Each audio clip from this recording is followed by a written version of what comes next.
Hey guys, welcome to football দুনিয়া। আর ওদের ভিডিওতে সবাইকে স্বাগত। এই ভিডিওতে একটা ভীষণ গুরুত্বপূর্ণ আপডেট তোমাদের সঙ্গে শেয়ার করব। কয়েকদিন আগে আমি তোমাদেরকে বলেছিলাম ওড়িশা ভার্সেস ইস্ট বেঙ্গল ম্যাচের রেফারি নিয়ে কিন্তু ইস্ট বেঙ্গল ম্যানেজমেন্ট সন্তোষ প্রকাশ করেছিল এবং তারা কিন্তু এআইএফএফ এর কাছে লিখিত অভিযোগ জানিয়েছিল, যেটা কিন্তু মোহনবাগান জানায়নি Mohun Bagan versus Mumbai city FC ম্যাচের পরে। ইস্ট বেঙ্গলের তরফ থেকে চিঠি পাওয়ার পরেই কিন্তু এআইএফএফ এর যে রেফারিং কমিটি রয়েছে এবং তার সঙ্গে সঙ্গে এআইএফএফ এর যে ডিসিপ্লিনারি কমিটি রয়েছে তারা কিন্তু একটি মিটিংয়ে বসে এবং সেই ম্যাচে রেফারি এস স্যান্থিল নাথানের কাছ থেকে কিন্তু জানতে চাওয়া হয়েছে যে কোন পরিস্থিতিতে তিনি ওই ডিসিশনগুলো দিয়েছেন। কয়েকদিন আগেই কিন্তু এআইএফএফ এর প্রেসিডেন্ট কল্যাণ চৌবে বাবু বলেছিলেন যে সত্যি কথা বলতে গেলে আইএসএল এ রেফারির মান একেবারেই খুব একটা আশাপ্রদ হচ্ছে না এবং রেফারিদের পারফরমেন্স কিন্তু একেবারেই সন্তোষজনক নয়।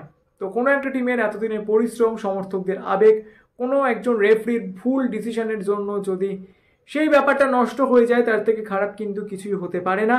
তো এআইএফএফ অবশ্যই এই ব্যাপারগুলোকে রিভিউ করে দেখবে এবং যেই সব ম্যাচে রেফারিং নিয়ে কন্ট্রোভার্সি তৈরি হয়েছে সেই সব ম্যাচের ভিডিও ক্লিপিংস কিন্তু এআইএফএফ এর যে বিশেষ রেফারিং কমিটি রয়েছে এবং যার অন্যতম একজন অ্যাডভাইজার হচ্ছেন বরেণ্য রেফারি পিয়ানলুইগি কলিনা, সেই কমিটি কিন্তু সেই সব ম্যাচের ভিডিও ক্লিপিংস আবারও এক্সামিন করে দেখবে এবং তারপরে যদি কোনো সমস্যা থাকে তাহলে এএফএফ এর যে ডিসিপ্লিনারি কমিটি রয়েছে তাদের কাছে পাঠানো হবে এবং তারপরে ডিসিপ্লিনারি কমিটি যে ডিসিশন নেবে সেই ডিসিশন ওয়াইজ কিন্তু রেফারিদের এগেনস্টে ব্যবস্থা নেওয়া হবে যদি কোনো রেফারির গিল্টি প্রুভ হয়। তো সেই মতো কিন্তু এএফএফ এর ডিসিপ্লিনারি কমিটির আজকের একটা বৈঠক ছিল। তারা কিন্তু সেই ম্যাচের রেফারি এস স্যান্থিল নাথান এবং সেই ম্যাচের ম্যাচ কমিশনের কাছে কিন্তু কারণ জানতে চেয়েছে যে সেই দিন মাঠে ঠিক কি ঘটনা ঘটেছিল, কি পরিস্থিতিতে রেফারি ওই ডিসিশনগুলো দিয়েছিলেন এবং তার সঙ্গে সঙ্গে তোমরা জানোই সেই ম্যাচে ইস্টবেঙ্গল কোচ কার্লোস কোয়াদ্রাতের সঙ্গেও কিন্তু একটা ঝামেলা হয় ম্যাচ কমিশনারের। তো সেই দিন মাঠে ঠিক কীরকম সিচুয়েশন তৈরি হয়েছিল সেই ব্যাপারে কিন্তু রেফারির সঙ্গে ম্যাচ কমিশনারের রিপোর্টও কিন্তু চেয়েছে এআইএফএফ এর ডিসিপ্লিনারি কমিটি। তো দেখা যাক কি হয়। আমার মনে হয় না মারাত্মক কিছু শাস্তি কেউ পাবে, কিন্তু তা সত্ত্বেও এই যে একটা ইনিশিয়েটিভ নেওয়া হয়েছে এটা কিন্তু অবশ্যই একটা ভালো দিক।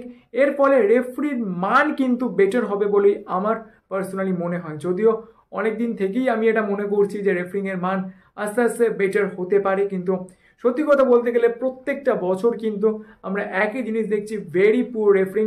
এবং আমি তোমাদেরকে কিন্তু আরও একটা কথা বলবো, ভিআর আসলেও কিন্তু এই রেফারিংয়ের মানের মারাত্মক কিছু পরিবর্তন হবে না। হ্যাঁ, একদম ঠিকই শুনেছ। তার কারণ ভিআরটাও কিন্তু একটা স্কিলের ওপর ডিপেন্ড করে, ভিআর ইউজ সেই ব্যাপারটাও কিন্তু একটা স্কিল। এবং আরও একটা গুরুত্বপূর্ণ ব্যাপার হচ্ছে ভিআর কিন্তু মাত্র 4টে জিনিসকে ইন্ডিকেট করে। একটা হচ্ছে পেনাল্টি, আর একটা হচ্ছে পসিবল অফসাইড, একটা ডিরেক্ট রেড কার্ড, আর একটা হচ্ছে কাউকে চিনতে যদি ভুল হয়, আইডেন্টিফিকেশন এরর, তবেই কিন্তু ভিআর সেখানে ইন্টারভেন করে। তাছাড়া কিন্তু ভিআর এর কোনো রোল থাকে না পুরো ম্যাচটাতে।